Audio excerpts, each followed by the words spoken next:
මේ තමයි කොරියානු අර්ධද්වීපයේ පිහිටි හමුදා මුක්ත කලාපය. නැත්නම් DMZ එක. ඒ කියන්නේ Demilitarized Zone. ලෝකයේ තියෙන දරුණුම සහ දැඩිම ආරක්ෂාවත් සහිත දේශ සීමාවන්ගෙන් එකක්. එකම රටක් තවමත් යුදවදී සිටින රාජ්‍යයන් දෙකකට බෙදෙන්නේ මේ කුඩා ඉරෙන්. Tensions are high. Tensions bounce on the Korean peninsula. වසර දහස් ගණනක පොදු ඉතිහාසයක් ඇති එකම සංස්කෘතියක් තිබුණු සැබෑ මිනිසුන් කොටසක් දෙකකට වෙන් කළේ මේ දේශ සීමාව. Dozens of South Koreans are in North Korea this week, reuniting with family members they've been separated from since the Korean War. හැබැයි අවුරුදු 70කට වඩා වැඩි කාලයක් තිස්සේ මේ බෙදීම ස්ථිර වෙන්නත් මේ රටවල් දෙකට කවදාවත් එකතු වෙන්න බැරි වෙන්නත් බලපෑවේ මේ මිනිසුන්ගේ ප්‍රශ්නයන් නෙමෙයි. සාගරයෙන් මෙපිට තියෙන මහා බලවත් රටක තණ්හාව සහ භීතිය.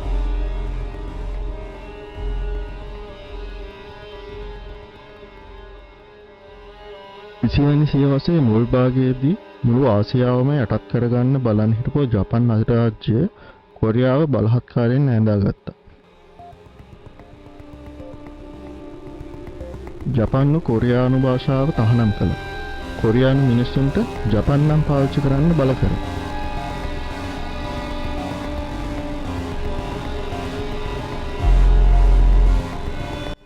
The former king of Korea lives on the bounty of his Japanese masters. Streets of Seoul illustrate how thoroughly the Japanese are assimilating Korea. කොරියානු කාන්තාවන් දහස් ගණනක් ලිංගික වහනු ලෙස ජපානයට අරන් ගියා.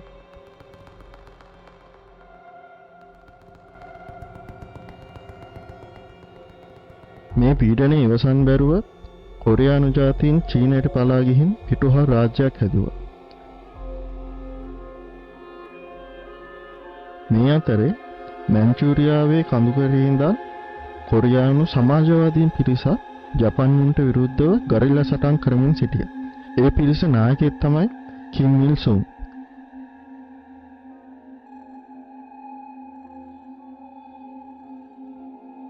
දෙවන ලෝක යුද්ධය අවසන් වෙද්දී ඇමරිකාවේ හිරෝෂිමා සහ නාගසාකි වලට පරමාණු බෝම්බ හෙළුවේ ලෝකයටම පණිවිඩයක් දෙමු. ඒ කොමියුනිස්ට් වාදයේ පැතිරෙන එක නතර කරන්න තමන් ඕනෑම දෙයක් කරනවා කියන එක.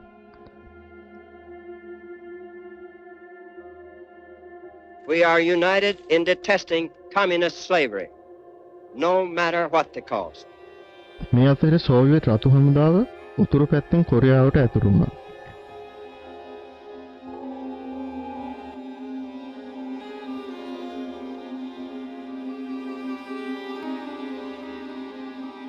දෙවන ලෝක යුද්ධයෙන් දිනපු මහා බලවතුන් දෙදෙනා ඒ කියන්නේ ඇමරිකාව සහ සෝවියට් දේශය කොරියාව తాවකාලිකව කොටස් දෙකකට බෙදාගත්තා. ඒ නිදහස් ප්‍රජාතන්ත්‍රවාදී රජයක් හැදුවෙන් පස්සේ රටෙන් අයින් වෙන්න ඕන පොරොන්දු වුණා. හැබැයි සිද්ධ වුණේ වෙනස්ම දෙයක්.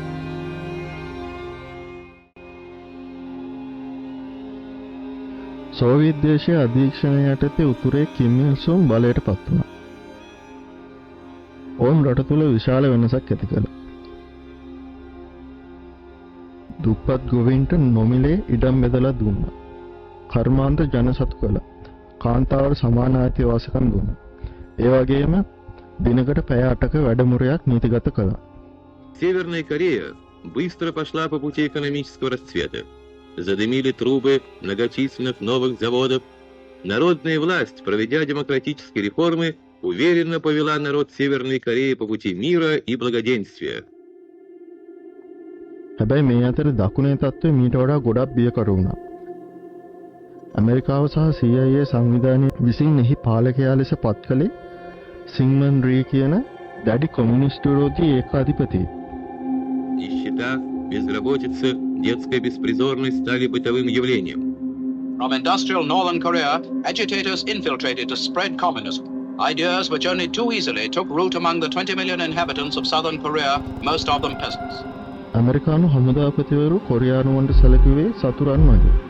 වසර 4ක් තුල දකුණු කොරියානුවන් 36000කට වඩා වැඩි පිරිසක් ඔවුන් විසින් මරා දැමුවා. Американо-лисермановский режим насилия и угнетения переполнил чашу народного терпения. В разных местах Южной Кореи стихийно вспыхивают вооруженные forces, regarded with favor by China's Generalissimo Chiang Kai-shek and the American State Department, clash with Korean communist elements who look to Soviet Russia for approval. ඇමරිකානුවන්ට අවනත නැති ඇමරිකාවට අවනත නැති දේශපාලඥයන්ව පාතාල කල්ලි දාලා ඝාතනය කළා.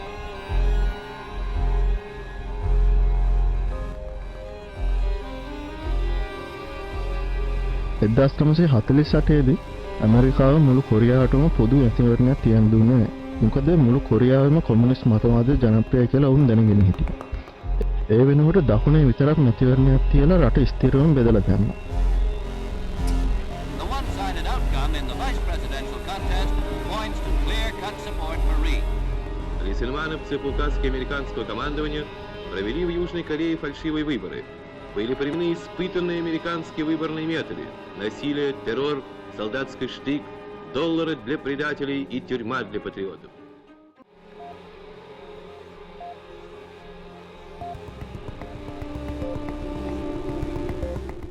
දැන් රට එකතු කරන්න ඉතිරි වෙලා තිබුණේ එකම එක ක්‍රමයක් විතරයි. ඒ තමයි යුද්ධය.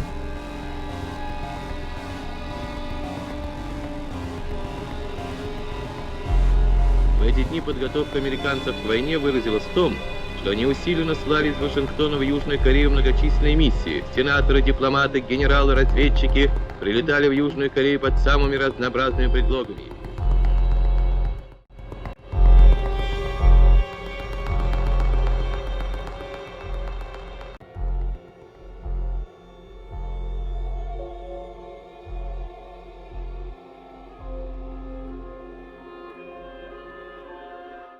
එදදාස් 1950දී යුද්ධය ආරම්භ වුණාම දකුණු කොරියාවේ අගනුවර වුණු සෝල් නුවර මිනිස්සු උතුරේ හමුදාව දැකලා පලා ගියේ නැහැ.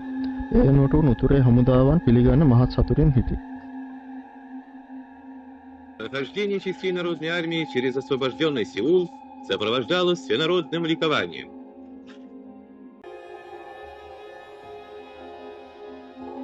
Народ восстанавливает свои демократические свободы, возрождает в жизни народные комитеты, наделяет землей безземельных крестьян.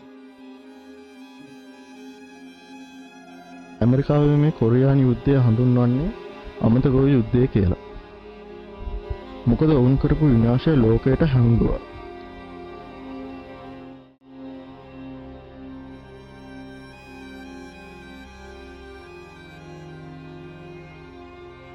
ජපානයට එරෙහිව මුළු දෙවන ලෝක යුද්ධයේදීම ඇමරිකාව විසින් දාපු බෝම්බ ප්‍රමාණයට වඩා වැඩි බෝම්බ ප්‍රමාණයක් ඇමරිකාව උතුරු කොරියාවට හෙළුවා. පියොන්ග්‍යාන් නගරය සම්පූර්ණයෙන්ම සමතලා කරා. 900 tons of bombs rained down on a 20 square mile area before the bombardier signals mission accomplished.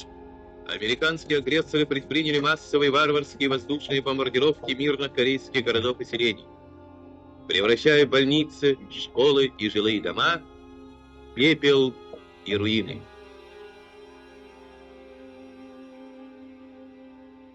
නෝගූන් රීවැනි සමූල ඝාතනයන් හරහා අහිංසක සරණාගතයන් දහස් ගණනක් මරලා දැම්මා. It is at the front that the cost of freedom is being paid.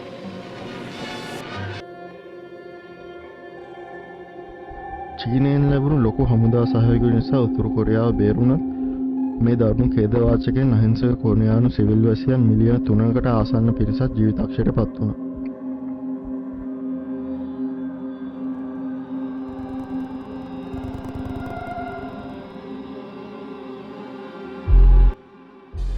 General MacArthur reports, the enemy has had his great chance. We are now in Korea in force, and we are here to stay. 1953 දී සටන් විරාම ගිවිසුමක් අත්සන් කෙරුණා. ඒක සාම ගිවිසුමක් නෙවෙයි. ඒ කියන්නේ තාක්ෂණිකව උතුරු කොරියාවට තවමත් ඇමරිකානු සහ දකුණු කොරියාව එක්ක යුද වෙදී සිටිනවා. Корейский народ никогда не забудет чудовищных злодеяний интервентов.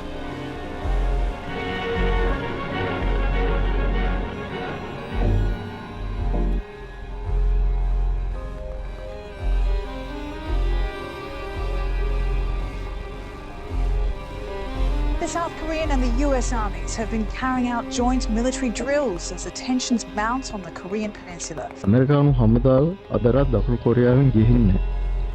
හැමදාම දේශ සීමාවේ දැඩි නොසන්සුන්තාවයක් පවතිනවා. වසර දහස් ගණනක් එකට සහෝදරයෝ වගේ හිටපු මිනිස්සු අදටත් තමන්ගේ නොවන පිටස්තර මහා බලවතෙක්ගේ බලතණ්හාවේ ප්‍රතිඵලයක් ලෙස සිරකරුවෙක් වෙලා ඉන්නවා කියන එක ඇත්තටම කනගාටුදායක කරුණක්. මේ තමයි ඇමරිකානුවන් ඇත්තටම අදටත් අමතක කරන්න උත්සාහ කරන ඔවුන්ට අමතකුණු යුද්ධය.